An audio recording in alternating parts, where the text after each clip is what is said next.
아따, 일 잘하게 생기신 분들은 다 관리부에 가 있구만요. 제가 좋아하는 분들만 나오셔서 찬송해 주셨습니다. 너무나 감사드립니다. 할렐루야. 운전 잘하고 힘께나 쓰실 것 같은 분들은 다 관리부인데 내년 활동 기대가 됩니다, 여러분. 2층에 지금 공사가 진행 중에 있는데 유치부실을 꾸미고 있습니다. 그리고 학생부 예배실도 지금 꾸미는 그런 공사들이 있는데 공사가 그래도 제법 규모가 있습니다. 이달 말까지 계속될 예정인데 여러분들의 특별한 기도와 또 관심을 부탁드립니다. 할렐루야. 새해의 일꾼들이 좀 견고한 심지를 가지고 그렇게 일했으면 좋겠다 하는 그런 바람을 가져봅니다. 여러분, 부장이 되고 목자가 되고 그리고 여선교회 회장이 되고 임원 일을 한다는 건요, 사람들의 불평을 듣는 겁니다. 그건 참 힘든 일이기도 하지만 책임 맡은 사람들은 그것을 이걸 컨트롤할 수 있어야 됩니다, 여러분. 편안한 신앙생활 할 것 같으면 그냥 회원하지 왜 회장합니까? 왜 부장합니까? 특별히 하나님께서 여러분을 충성되게 여겨주셔서 직임을 맡겨주신 줄로 믿습니다. 여러분, 그렇기 때문에 이 회원들의 이 원망, 불평 듣는 말들, 또 어떤 때는 욕먹는 거 지나치게 두려워하지 마십시오. 견고한 심지가 있기를 주의 이름으로 축원합니다. 목사가 듣는 많은 민원 중에 성도들 얘기 듣는 것도 힘든데 특별히 부장님이나 목자들이 와서 목사님 나 못하겠어요 이런 얘기들은 정말 듣기가 힘들어집니다, 여러분. 그럼 난 어떡하라고 이렇게 되는 거예요. 상처받지 마시고 두려워하지 마시고 그리고 또한 그들의 말을 무시하지도 마십시오. 기도해 보시면서 왜 이런 얘기들이 나온가를 스스로를 살피시고 그 문제들을 어떤 거는 해결해 줘야 하는 그런 문제들이 있습니다. 어떤 땐 나의 부족함이 있을 수도 있어요. 잘 살피면서 이 갈등 상황들을 잘 해결해 나갈 수 있게 되기를 바랍니다. 별일들이 다 일어날 겁니다, 여러분. 교회 아닙니까, 교회. 교회는 모든 일들이 다 있는데 교회 생활을 하다 보면 서로 의견이 충돌되는 데가 있습니다. 서로 생각하는 것이 다르고 그리고 자라온 환경이 다른데 어떻게 상대방이 나와 똑같을 수가 있겠어요? 교회는 다양성이 존중되어야 합니다. 다른 것은 틀린 것이 아닙니다. 근데 우리는 나와 다르게 생각하는 사람들을 틀리다고 생각하는 그런 경향들이 있어요. 그리고 나와 다른 이야기를 하는 사람들의 얘기를 듣는 것을 참 힘들어해요. 여러분, 나이가 들어가면서 도준수 감독님이 그런 말씀을 하시더라고요. 이 목사, 내가 나이 들어가면서 이상한 나쁜 습관이 하나가 있는데 그게 뭐냐면 나와 관계없는 얘기는 안 듣는데요. 그렇게 되나요? 그래서 누가 무슨 얘기를 하면 나와 관계없는 얘기 같으면 이렇게 졸음이 온대요, 졸음이. 그러면 안 되잖아요, 여러분. 나와 관계없는 얘기라도 관심을 갖고 들어주고 이래야 되는데, 관심을 가져야 되는데 나와 다른 얘기를 하거나 상관없는 얘기를 하면 이게 관심이 떨어지는, 안 되는 겁니다, 여러분. 어떤 사안을 두고 서로 다르게 얘기하는 사람들, 그들이 빚는 어떤 이 충돌들, 이 충돌하면서 튀는 어떤 스파크들, 이런 건 나쁜 게 아니에요, 여러분. 각자의 생각들을 들으면서 이걸 조정해 나갈 수 있는 그런 힘들이 우리 안에 길러지는 것입니다. 리더는 그런 기술들이 있어야 됩니다, 여러분. 이 사람도 끌고 가고 저 사람도 끌고 가고 다 또 잘 보다 보면은 그런 어떤 문제들의 중심점이 있습니다, 여러분. 균형점들이 있어요. 서로 양보해 가면서 그런 접점들을 찾아 나가는 거예요. 전통적으로 유명한 얘기가 있잖아요. 강대상 휘장을 치는데 붉은색으로 해야 된다, 보혈파. 아니다, 녹색으로 해야 된다, 푸른 초장파. 깍두기 두껍게 썰어야 된다는 파, 작게 썰어야 된다는 파. 이게 뭐 이렇게 죽고 사는 문제가 아니잖아요, 여러분. 근데 우리 이런 거 가지고 갈등한단 말이지. 한국 기독교 화해조정원이라는 것이 있습니다. 원장은 대법관 출신의 장로님이신데 이 기관은 서울 소재 고등법원 5개와 지방의 법원들 5개 지방법원과 업무 협약을 맺고 초교파적으로 기독교 법조인들과 각 교단의 지도급 목사님들로 이루어진 공적인 기관입니다. 왜 이런 기구들이 만들어졌냐 하면 아주 많은 소송 중에 교회 소송이 있는 거예요. 그러니까 이런 소송들을 막 끝장을 보려고 성도들이 그냥 사회법에 소송을 하니까 이게 얼마나 사회적으로 우리 기독교의 모습이 안 좋게 비치겠어요. 그러니까 이런 것들을 소송으로 가기 전에 전문적인 법률적 지식을 가진 분들의 자문을 듣고 나면 소송의 남용을 피할 수 있지 않을까? 기독교가 사회적으로 창피스러운 모습을 좀 피해 보자고 하는 취지가 있었는데, 여기서 일하시는 이 장로님 말씀이 뭐냐면, 교회 분쟁의 화해적 해결이라고 하는 이것이 애시당초 불가능한 것이 아니었나? 라고 하는 자괴감이 든다는 겁니다. 성도들이 의의 최후 승리와 영생을 믿는 마음으로 좀 어느 정도 이렇게 법원이 판단을 내려주면 수긍해야 되는데 끝까지 간다는 거, 끝까지. 의의 최후 승리와 영생을 믿기 때문에 마지막에 하나님께서 역전승을 해요. 믿음 가지고 하는, 믿음 가지고 그냥 끝까지. 세상 사람들보다 더 지독하다는 겁니다. 교회 분쟁이 소송으로 해결이 됐어도 사람들이 거기에 수긍하지 않고 화해가 되지 않고 결국엔 갈라지는 것으로 끝나고, 한 개의 소송이 끝나면 그 다음 소송으로 계속 꼬리에 꼬리를 무는 소송이 이루어진다고 하는 거예요. 우리는 산상수훈에서 예수님이 하신 말씀을 명심할 필요가 있어요. 마태복음 55장 23절에 그러므로 예물을 제단에 드리려다가 거기서 내 형제에게 원망 들을 만한 일이 생각나거든 예물을 제단 앞에 두고 먼저 가서 형제와 화목하고 그 후에 와서 예물을 드리라. 사소한 갈등 시작 전부터 해결하시는 여러분 되시길 축원합니다. 문제를 키우지 마세요. 호미로 막을 거 가래로 막는 수가 있습니다. 갈등은 사소한 문제서부터 시작되는데 생각났을 때 바로 가서 당사자하고 급히 사과하고 잘못했다고 말하고.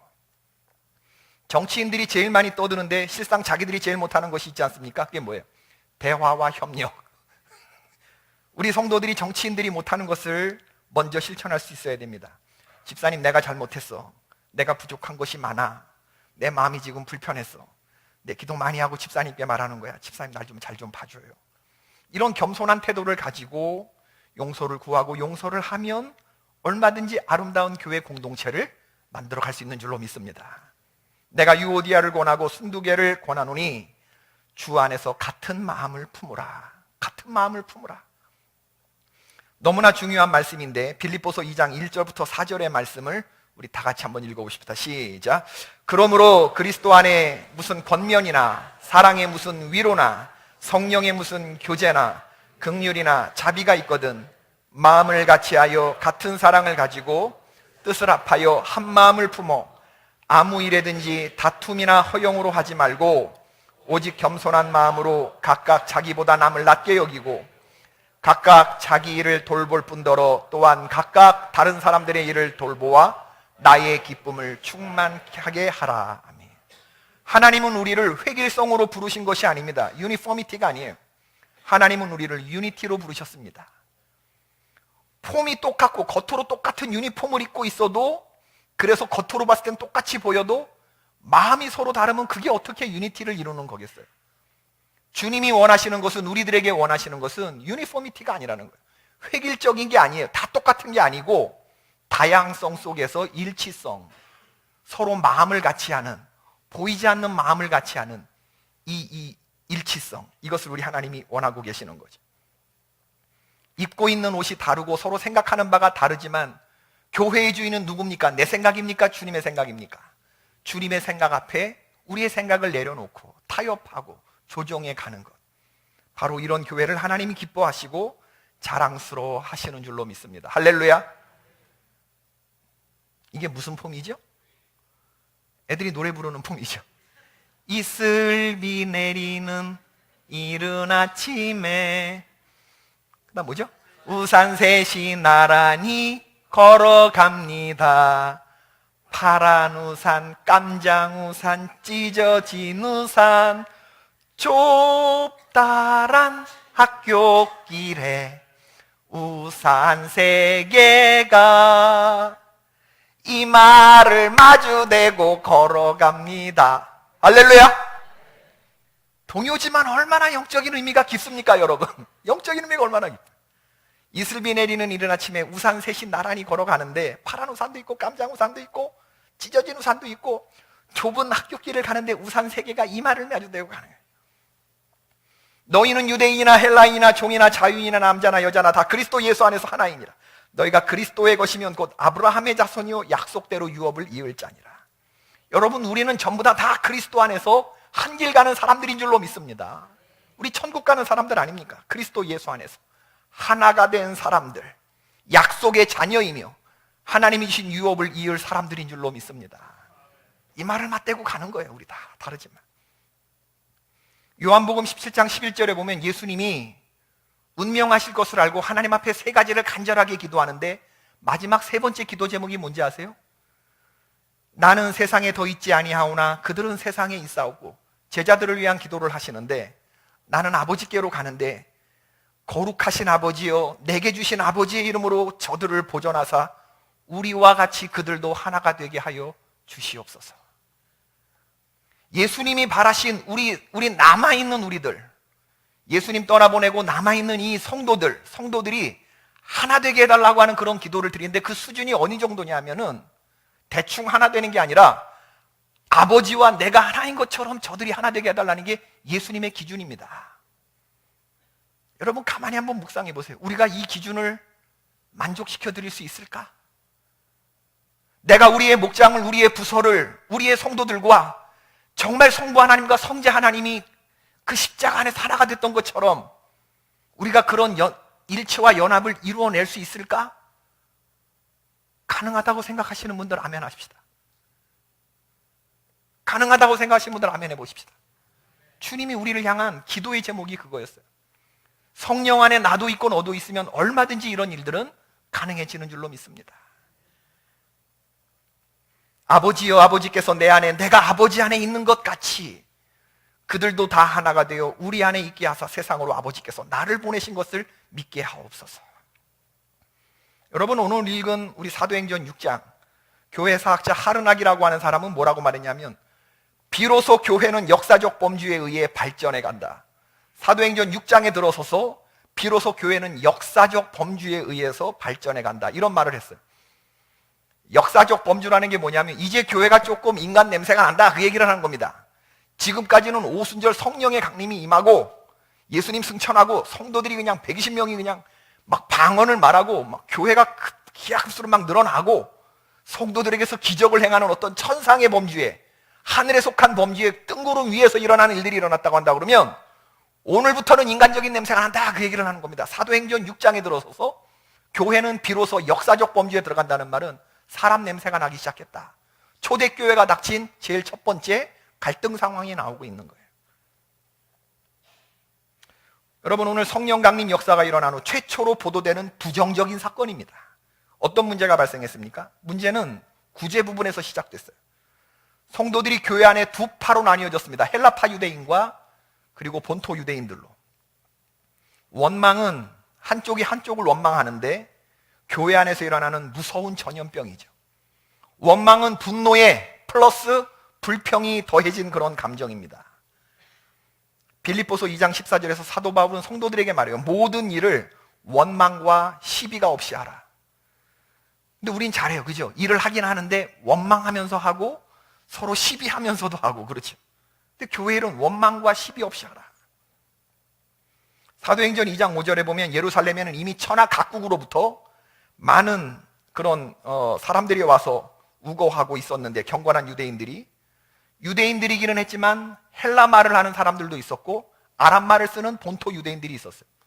그럼 예루살렘 본토 유대인들 다 같은 성도인데 팔이 안으로 굽는다고 구제를 하는 사도들의 입장에서는 저 미국에서 왔어요, 한국 사람 나빠요, 이러는 사람 더 주고 싶어요? 아니면 유창한 우리만 하는 사람 더 주고 싶어요? 누구나 다 똑같은 마음일 거 아니에요, 그죠? 그러니까 헬라파 유대인들 과부면 다 똑같은 과부고 똑같이 음식 똑같이 줘야 되는데 이 본토 유대인들 과부들만 줬단 말이에요. 안 할 수는 없고, 고아와 과부를 구제하는 건 교회의 기본적인 일인데 공평하게 하지 않고 하나를 더 주더라도 이게 히브리파 유대인 과부들을 많이 주고 헬라파 유대인 과부들은 자꾸 여기서 배제시키는 거예요. 이러니까 여기서 원망이 생겨나게 된 거죠. 구제가 공평하게 이루어지지 못했습니다. 이런 문제가 처음엔 작게 시작했다가 이게 점점 커지니까 문제가 됐단 말이죠. 이 문제를 놓고 12사도가 한자리에 모였다고 했습니다. 그리고 이 구제 문제를 사도들을 대신해서 잘 처리할 사람들을 7명을 세웠다는 얘기입니다. 그리고 자기들은 말씀 보고 기도하는 일에 전념할 것을 천명하는 그런 본문들. 이들이 본질적인 어떤 회복을 이루어냈고 온 성도와 무리들이 이런 결정을 기뻐했고 7명 집사 선출을 하는 투표를 했고 선출을 했고, 사도들은 저에게 기도하고 안수했고, 이 일을 맡겼고, 그리고 다시 갈등은 해결되고 하나님의 말씀이 정정 흥황해서 제자의 수가 더 심히 많아졌다고 하는 해피엔딩으로 끝나는 얘기, 어떤 갈등이 창조적으로 해결됐다고 하는 그런 이야기인데, 오늘 본문에 나타난 의미가 뭐냐, 오늘 그것을 살펴보기를 원하는 거예요. 그리고 우리 개포교회에서 동일한 어떤 이런 스피릿이 흐를 수 있기를 바라는 거죠.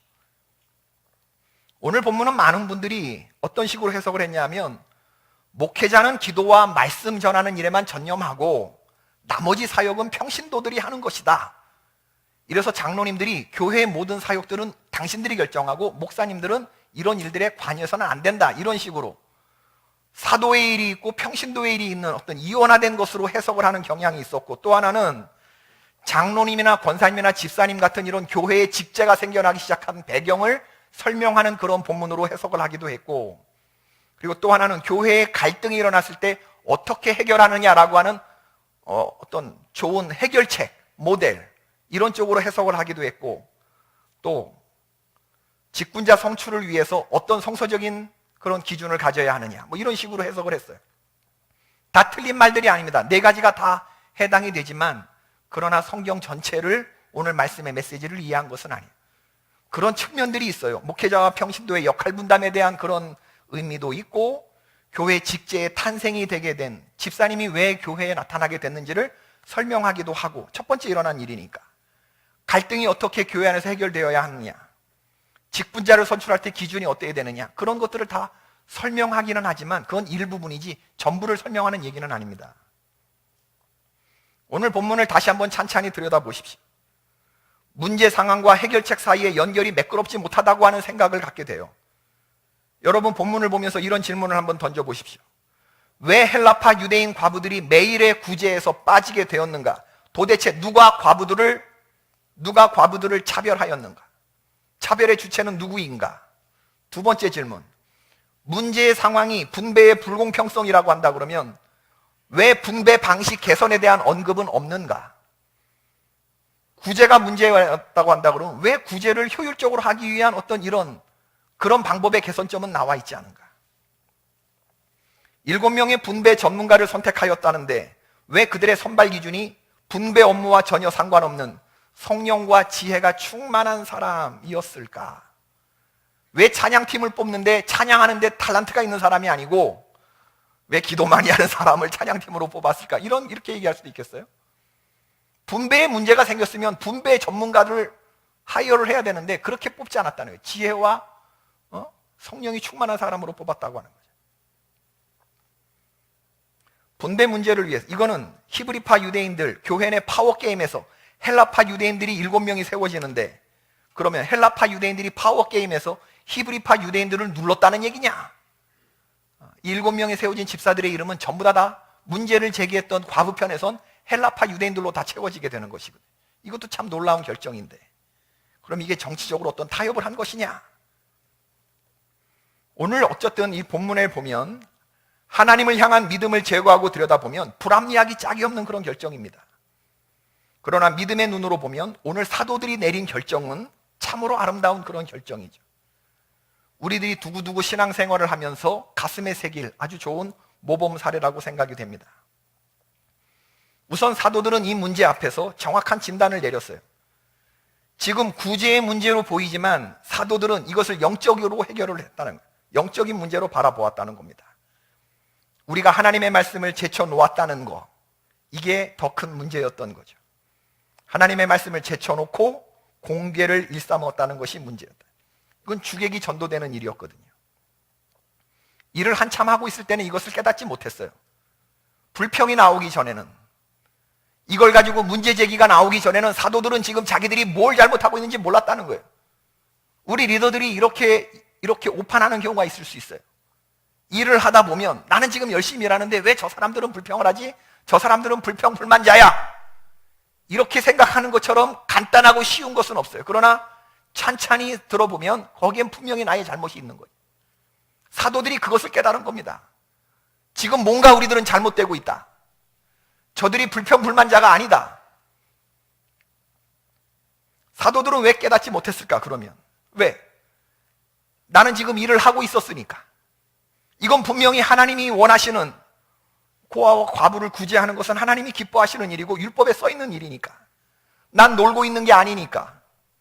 난 바쁘게 일하고 있었으니까. 누가 뭐래도 구제하는 일이 교회 본연의 업무니까. 그러나 여러분, 자기도 모르게 함정에 빠지고 있었던 거죠. 정말 자기들이 해야 할 업무, 본연의 업무는 뭐냐면 구제도 있지만 말씀과 기도 생활이 있는 것인데, 말씀과 기도 생활을 제쳐놓고 구제를 했다는 건 하나님이 기뻐하지 않는 거예요. 바로 이 점이 우리가 빠지기 쉬운 함정입니다. 여러분, 어떤 부서의 일을 진행할 때 사역이 잘 이루어지고 있고 결과가 아름다우면 나는 문제가 없는 줄로 알지만 그렇지 않습니다, 여러분. 매 순간 우리들이 점검할 건 뭐냐면 지금 내 안에 말씀과 기도가 충만히 살아있는가, 이것을 점검해야 되는 거예요. 우리는 뭐하러 모인 사람들이고 내가 왜 이 일을 하죠? 내가 누구의 힘으로 이 일을 하죠? 성령과 지혜가 충만해서 하나님이 주시는 힘을 가지고 사역을 해야 되는 것인데, 하나님 주시는 힘으로 하지 않고 내 능력으로 해도 얼마든지 일은 잘 돌아갈 수 있거든요. 사람의 방언과 천사의 말이 기도와 말씀 없이도 이루어질 수 있거든요. 내가 내게 있는 모든 것으로 구제하고 온몸을 불사르게 내어줄지라도 기도와 말씀 없이도 그건 사람들이 흉내낼 수 있거든요. 여러분, 우리 개개인에게 기도와 말씀이 빠져 있으면 이건 내게 아무 유익이 없는 것이라는 진단을 내릴 수 있게 되길 주의 이름으로 축원합니다. 사랑 없는 구제, 말씀 없는 구제, 기도 없는 구제, 겉만 번지를 한데 자세히 들여다보면 말씀과 기도가 빠져 있다는 것을 모를 수 있는 그런 상황은 얼마든지 일어날 수 있는 것이거든요. 바로 그때 우리들은 내 사역이 잘못되고 있다, 잘 되는 것처럼 보이지만 심각한 문제가 있구나라고 판단해야 돼요. 왜? 말씀과 기도가 그것을 행하기 전에 빳빳하게 서 있지 않으면. 따라해 봅시다. 사역 최대의 적은 사역이다. 사역 최대의 적은 뭐다고요? 사역이다. 너무 바쁘게 돌아가는 거, 그거 썩 좋은 거 아닐 수도 있어요. 오늘날 교회가 부흥할 수 있었던 까닭이 뭐냐 하면, 예루살렘을 떠나지 말고 내게 들은 바 아버지의 약속하신 것을 기다리라. 성령의 음성에 반응하고 그 갈릴리 나사렛에서 온 사람들, 그 사람들이 예루살렘을 떠나지 않고 하나님의 말씀에 반응하면서 마음을 같이 해서 뜨겁게 기도했던 그 열흘 동안에 주님의 말씀에만 반응했던 그것이 오늘날 이런 부흥을 이루어낸 거거든요. 오늘 우리가 부흥을 이루었다면 그 부흥의 원인은 어디에 있냐면 오늘 잘한 거에 있지 않아요. 어제 잘한 거에 있는 겁니다. 그럼 내일도 잘하기 위해서는 어제 했던 그런 스피릿이 계속해서 흐르고 있어야 되는 거예요. 할렐루야. 오늘을 가능하게 했던 게 뭐예요? 구제 사역이 아니었거든요. 하나님의 말씀에 반응하면서 기도하고 말씀 보고 뜨거운 가운데 오늘의 이런 제자들의 수가 많아지고 흥황하고 구제 사역을 펼칠 수 있는 교회가 돈도 많아지고 재정적인 기반도 이루어졌던 것인데, 이걸 과거의 스피릿을 잃어버리고 어떤 관리 모드로 전환하는 거, 어떤 직제를 조정하는 것, 이런 형태로만 어떤 문제를 본다 그러면 그건 상황을 잘못 보고 있다고 하는 것이죠. 여러분, 오늘 본문의 말씀은 구제가 중요하지 않다는 말을 하는 것이 아닙니다. 사도가 구제하는 일에 손을 대면 안 된다, 이런 말씀을 하는 것도 아닙니다. 사도들이 기도와 말씀 전하는 일에 구제까지 하는 것은 불가능하다고 하는 그런 말씀을 전해주는 본문도 아닙니다. 교회 사역은 평신도에게 맡기고 목회자는 기도와 말씀 전한 일에만 집중해야 한다는 말씀을 하는 것도 아닙니다. 어쩌면 오늘 말씀은 그 반대로 기도와 말씀을 우선시하지 않는 평신도에게 그 일을 맡기는 것은 정말 위험하다라는 말을 하는 본문입니다. 사도들이 오늘 구제 문제를 해결하기 위해서 모든 제자들 앞에서 천명한 기준이 뭐냐 하면, 형제들아, 너희 가운데 성령과 지혜가 충만하여 칭찬 듣는 사람 7을 택하라. 분배 업무와 전혀 상관없는 그런 기준이었어요. 그것은 어떻게 보면 성령과 지혜가 충만한 사람, 이건 사도들에게나 적용되는 그런 기준일 수도 있는데, 12제자가 모여서 이 분배 업무를 해결하기 위해서 집사님을 세운 원칙은 분배 업무와 상관없는 사도들에게 적용되는 동일한 어떤 요구들을 하고 있다고 하는 겁니다. 분배 업무를 더 잘하기 위해서 사도들이 한 것은 뭐냐면 사도와 다르지 않은 자격을 똑같이 가진 그런 제자들 중에 사람들 7을 택했다는 거예요. 자신들의 신앙적인 소신을 계속해서 지켜나가면서 섬김의 사역을 계속하겠다, 이런 뜻이죠. 원래 구제 사역도 사도가 해야 되는 업무이지만 피치 못하게 사역에 매몰될 수 없기 때문에, 사도는 말씀과 기도를 제쳐놓은 구제를 할 수가 없기 때문에 일이 많아져서 분량이 많아지면 이거 중심점 잡기가 힘든 때가 오거든요. 바로 그럴 때 구제와 말씀 보는 거 둘 중에 어느 걸 택해야 되느냐, 양자택일의 문제가 아니라 두 개를 똑같이 해야 되는데 일이 많아지면 두 개를 다 할 수가 없으니까 두 개가 다 사도의 일인데 사도와 같은 어떤 사람을 세워서 이 일을 맡겨서 확장과 연장선상에서 구제와 말씀과 기도가 동일한 스피릿으로 갈 수 있도록 그렇게 일을 처리했다고 하는 것이죠. 그 정도로 여러분, 교회에서 흐르고 있는 것은 사역이 잘 돌아가는 거, 이게 건강한 사인이 아니고 그 사역을 잘 돌아가게 하는 기도와 말씀이 빳빳하게 서 있는 바로 그런 교회, 이런 교회에 이룰 수 있기를 주의 이름으로 축원합니다. 여러분, 일을 시작하기 전에 예배 해치우듯 하지 마세요. 기도를 해치우듯 하지 마십시오. 짧게 끝내지 마세요. 오늘 할 일이 많으니까 예배를 빨리 드리자, 간단하게 드리자, 이것처럼 망해가는 징조가 없는 거예요. 우리가 뭐하러 모인 건데? 뭐하러 모인 건데? 마가복음 1장에 보면 예수님의 어떤 하루가 나오는데 안식일 아침에 회당에서 가르치시고 오후에 베드로 장모의 열병을 고쳐주시고 안드레 집에 거하고 계셨는데 하루 일과를 마치고 쉬고 싶으신 그 시간에 각종 병자들과 귀신 들린 사람들이 몰려왔다고 했죠. 예수님은 그날 오후부터 밤늦게까지 모여든 사람들의 아픔과 슬픔과 결핍과 호소와 추함과 더러움과 교만과 위선, 모든 것들을 다 보시고 다 들으셨습니다. 피곤이 몰려오셨죠. 몇 시에 잠자리에 드셨는지는 모르겠지만 그 다음날 새벽 일찍 일어나셔서 혼자 기도하러 한적한 곳으로 가셨죠. 그런데 예수님이 기도하시던 그곳에 제자들이 찾아왔어요. 모든 사람들이 주를 찾나이다. 아니, 예수님 지금 여기서 뭐 하고 계시는 겁니까? 이렇게 한가하게 기도만 하고 계실 때가 아닙니다. 모든 사람들이 지금 주님을 찾고 난리가 났습니다. 지금 뭐 예수님 인기 짱입니다. 지금 여러분, 빨리 저희와 함께 내려가십시다. 예수님. 그때 예수님의 대답이 뭐냐면 마가복음 1장 38절, 이르시되 우리가 다른 가까운 마을로 가자. 거기서도 전도하리니 내가 이를 위하여 왔노라 하시고. 여러분, 사역 잘 돼서 이런 거 예수님 원하신 게 아니고 균형 있는 삶을 원하셨어요. 그리고 말씀과 기도가 있는 그러한 사역이 되기를 원하셨다고 하는 거죠. 기도가 더 중요하다는 얘기를 하신 거 아니에요? 이 사람들이 몰려온 것이 잘못됐다는 얘기를 하는 거 아닙니다. 기도를 제쳐놓고 말씀을 제쳐놓고 이 일을 하는 것이 옳지 않다고 생각을 하신 거예요. 존 파이퍼 목사님이 성도들에게 이런 말을 했는데 가슴에 새기십시다. 따라해 보십시오. 신성한 대용품을 조심하라. 뭐라고요? 신성한 대용품을 조심하라. 신성한 대용품이라는 게 있어요. 기도와 말씀 전하는 일만큼이나 신성하고 중요해 보이는 일이 있다, 그 얘기입니다. 그게 바로 뭐냐면 기도와 말씀 전하는 일을 가로막는 장애물, 기도와 말씀하는 것보다 더 중요해 보이는 어떤 신성한 대용품, 그것들을 조심하라는 거예요. 바로 그것이 우리를 타락시킨다는 것입니다. 기도와 말씀 전하는 것이 그럼 사도에게만 국한되는 말씀이냐? 그럼 이 일을 감당한 7 집사는 말씀과 기도를 제쳐놓고 구제 사역하면 잘 되는 거냐? 그런 말씀을 하는 게 아니라는 겁니다. 똑같이 말씀과 기도를 해야 되지만 일을 잘게 쪼개는 거예요. 사도와 똑같은 스피릿으로 말씀과 기도를 보면서 동시에 구제가 이루어지도록 사람을 세워서 그 일을 똑같은 스피릿으로 나누게 되는 것이죠. 오늘 사도의 말은 다른 말씀이 아니라 하나의 같은 말씀입니다. 우리가 기도하는 것과 말씀하는 것을 전무하리라. 너희 가운데 성령과 지혜가 충만하여 칭찬 듣는 사람 7을 택하라. 이 똑같은 이야기를 지금 하고 있는 것이죠.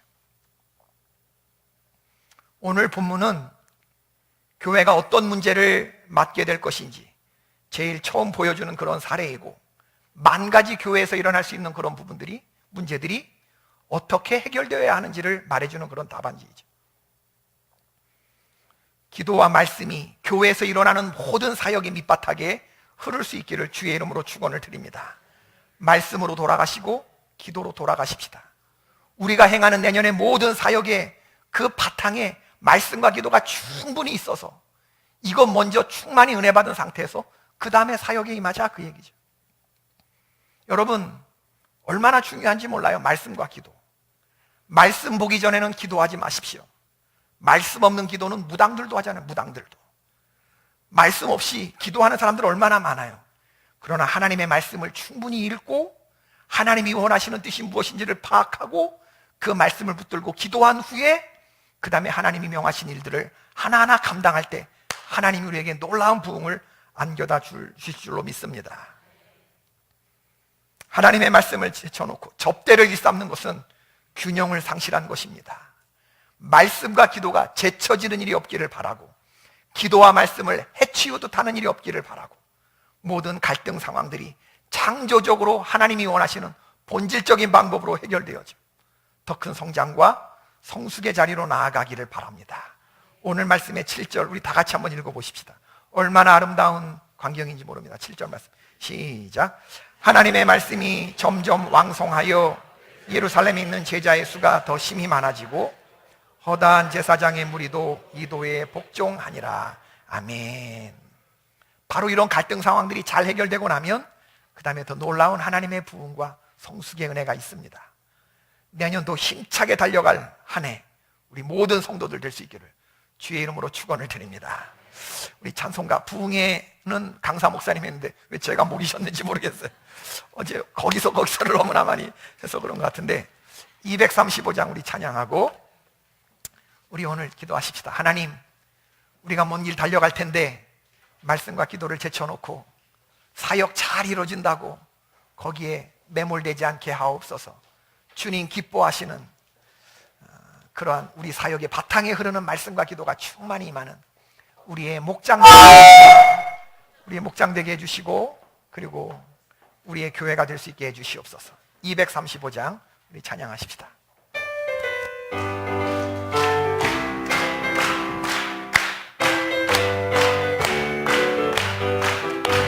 와라 즐거운 우리 집 아멘. 밝고도 거룩한 천국에 거룩한 백성들 거기서 영원히 영광에 살겠네. 거기서 기쁘고 즐거운 집에서 거기서 영원히 영광에 살겠네. 아멘.